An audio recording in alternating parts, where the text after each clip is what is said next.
Moi, Marie-Laure Graneroux, je suis documentaliste au lycée de Veynes, lycée professionnel de Veynes, depuis 16 ans.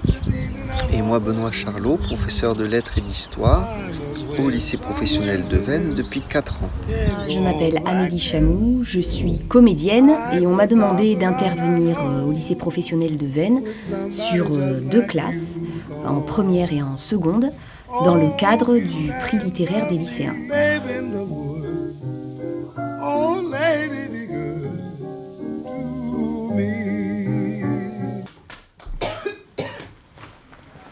Eh bien bonjour à tous, je suis le conférencier de ce jour avec vous aujourd'hui.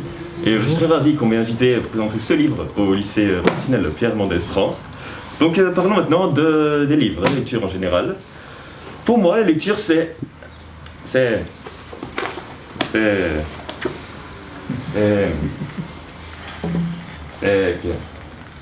quelle lentille sèche.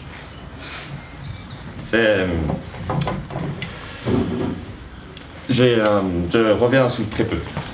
Gardez votre énergie pour ce qu'on va faire.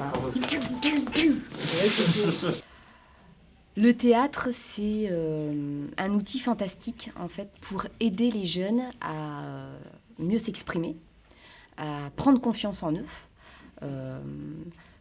tout en s'amusant en fait. Et beaucoup de jeux, alors au début ça leur paraît un petit peu incongru parce qu'on casse un petit peu le modèle, on est assis sur une chaise et on ne doit pas parler. Là on pousse les tables et les chaises quand j'arrive et puis on se met en cercle, on commence à faire des percussions corporelles, ensuite on va se mettre à marcher, à crier, enfin voilà, je leur demande de jouer quoi. Et souvent je leur dis, retrouvez votre âme d'enfant en fait, on s'amuse, juste on s'amuse. Et là quand on arrive à instaurer ce climat de confiance, petit à petit, les élèves, ils rentrent dans autre chose, ils s'expriment autrement, par le corps, par des sons aussi.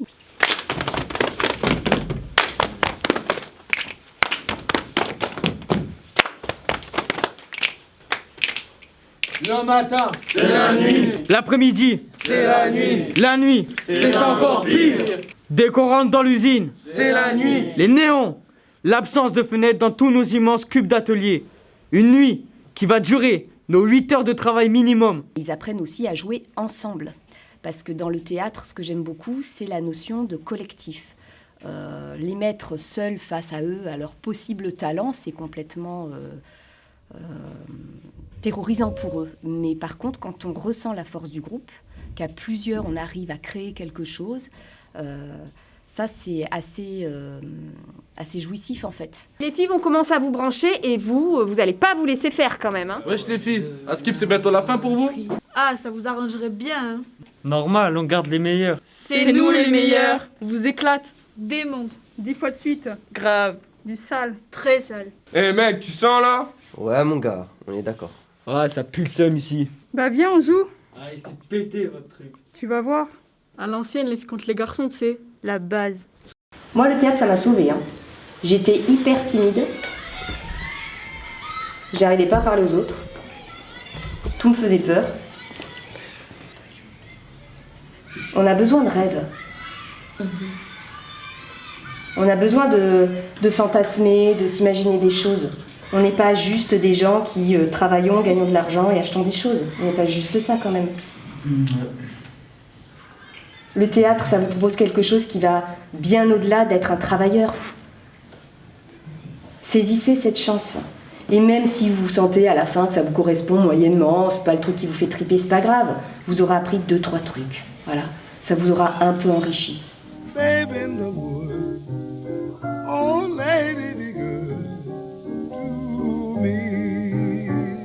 Dès les premières séances, j'ai demandé à l'ensemble des élèves s'ils lisaient, s'ils aimaient lire. Et là, de façon très générale, on m'a dit « je déteste lire ». C'est même pas « je n'aime pas lire », c'est « je déteste lire ». Genre j'ai du mal à lire, que ce soit à voix haute ou dans ma tête, ce que je vais lire, je le retiendrai pas. Et parce que je bute trop sur les mots. Et depuis tout petit, c'est comme ça. Et comme je lis pas, ça s'empire de plus en plus. Mais comme j'aime pas lire, ça va faire que s'empirer. C'est arriver à être capable de s'arrêter, de se poser, de se mettre dans une bulle de silence et à partir de cette bulle de silence, de se projeter dans un univers complètement différent du leur.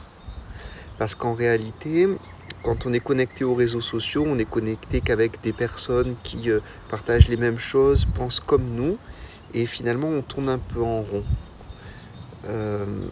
Donc voilà, pour moi c'est ce rapport au temps, la différence elle est là. Le poser, l'arrêter, le temps, pour en quelque sorte le dilater et se projeter dans autre chose.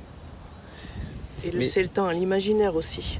Oui. Parce que quand on lit, on se crée ses propres images, on invente aussi en même temps. Qu'on écoute la parole de quelqu'un, on a ce temps, cette possibilité au niveau de notre imaginaire de le faire travailler en parallèle. Chose qui est peut-être plus, qui je pense est complètement différente quand on suit un récit imaginaire qui est en image devant nous. Notre imaginaire propre est beaucoup moins sollicité. Dans les textes qu'on leur lit parfois, ça ne les empêche pas de s'imaginer les histoires. Donc notre travail, c'est d'essayer d'étayer leur pratique de la lecture pour les amener justement à se projeter dans toutes ces histoires qu'on leur apporte. Est-ce que les écrans empêchent de lire ? De prime abord, on a l'impression que oui, puisqu'ils passent beaucoup de temps sur les écrans, nos jeunes, mais en même temps, à travers les écrans, on lit beaucoup aussi. Alors, mais on lit quoi ? Voilà, la question c'est ça. Un livre, c'est une démarche artistique. C'est un auteur qui s'exprime. Donc voilà, c'est surtout ça qu'il faut défendre en fait.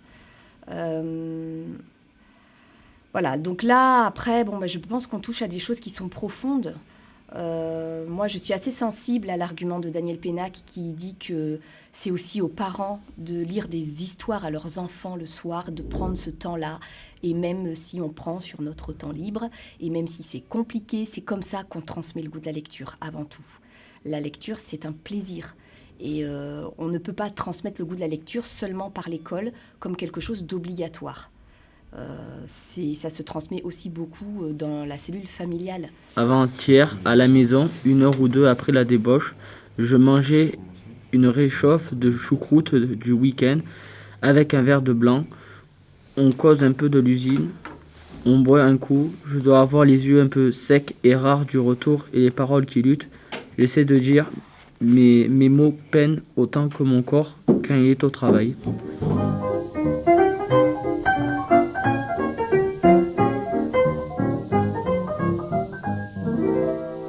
Listen to my tale of woe, it's terribly sad but true. I'm all dressed up and no place to go.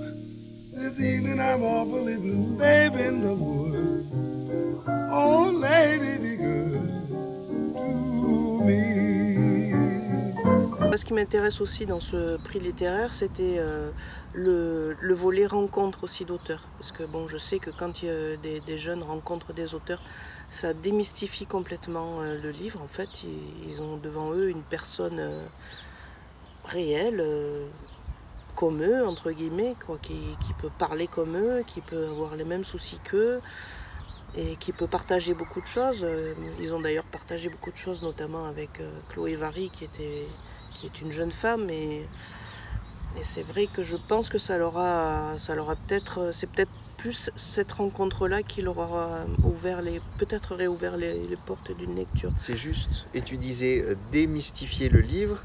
Il reste pour eux, aussi paradoxal que ça puisse paraître, le livre, à la fois un objet laborieux et un peu pénible, et en même temps quelque chose de complètement sacré.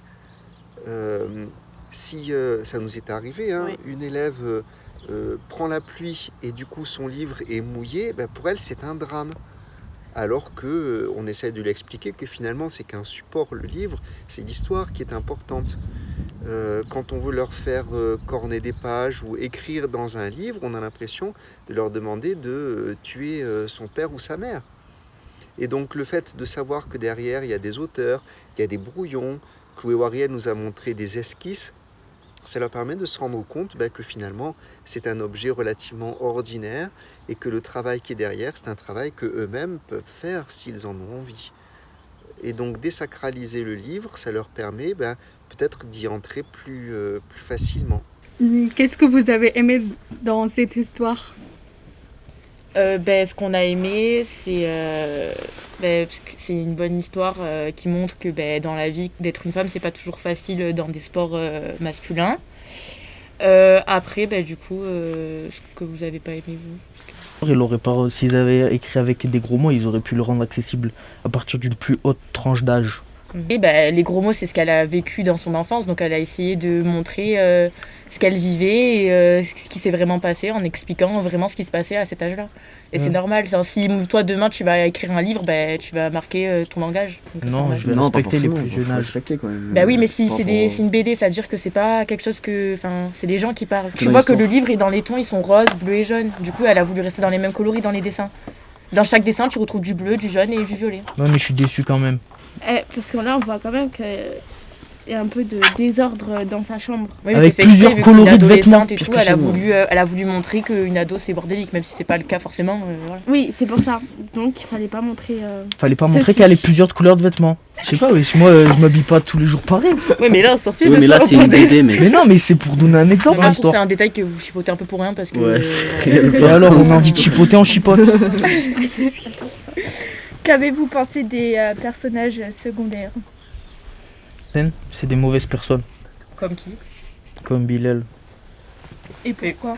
Parce que il fait du sport, mais il fume à côté et il vend aussi.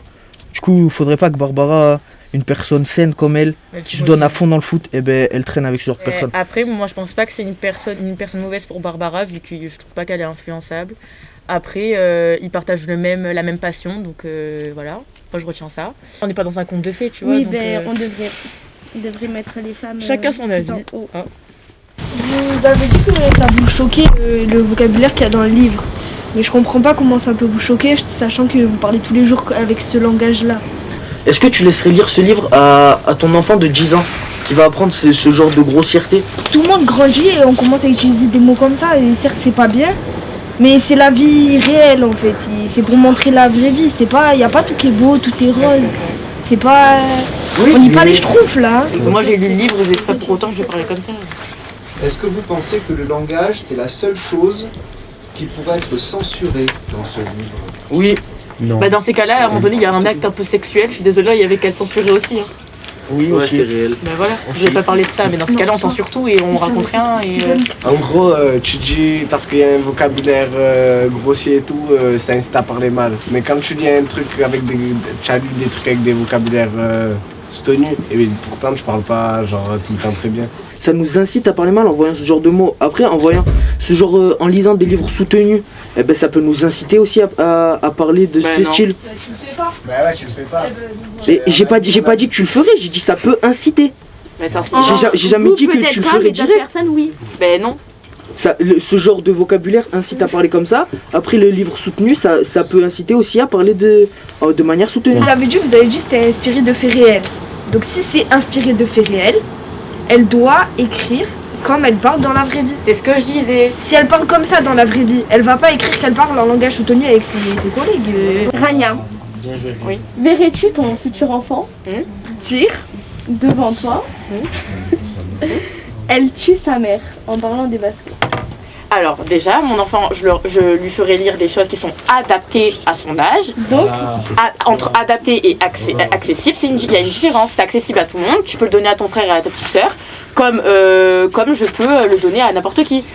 Voilà. Mais après, c'est comme à un vieux. On va pas lui donner ça à un vieux. Il va plus préférer du Maupassant, des trucs comme ça, que ça. Après, c'est normal, c'est adapté à tout le monde. Nous, je suis désolée, moi, quand j'ai lu le livre, je me suis sentie un peu, pas concernée, mais j'ai compris ce qu'elle voulait dire, c'est normal. Alors que si on va prendre une personne âgée, elle va pas comprendre, voilà, tout ça, c'est parce que ça veut dire, forcément, donc voilà, c'est normal. Des opinions communes, c'est très intéressant de dire aux élèves, en fait, être auteur, être autrice... c'est un chemin qui t'est ouvert, qui peut nous être ouvert à tous, à partir du moment où on en a envie, vraiment. D'ailleurs, elle a eu pareil, elle a eu Chloé Vary, elle a vraiment développé ça aussi autour du dessin, puisqu'elle dessine aussi. Il y a une élève qui a été très touchée parce qu'elle dessine, et elle s'est dit, mais en fait, je me rends compte qu'il y a des possibles, quoi. Et donc ce projet, il permet ça aussi. Même si, voilà, c'est pas juste le rapport à la lecture, c'est aussi d'ouvrir un petit peu ses horizons. Et ça, c'est super. Oh, please have some pity.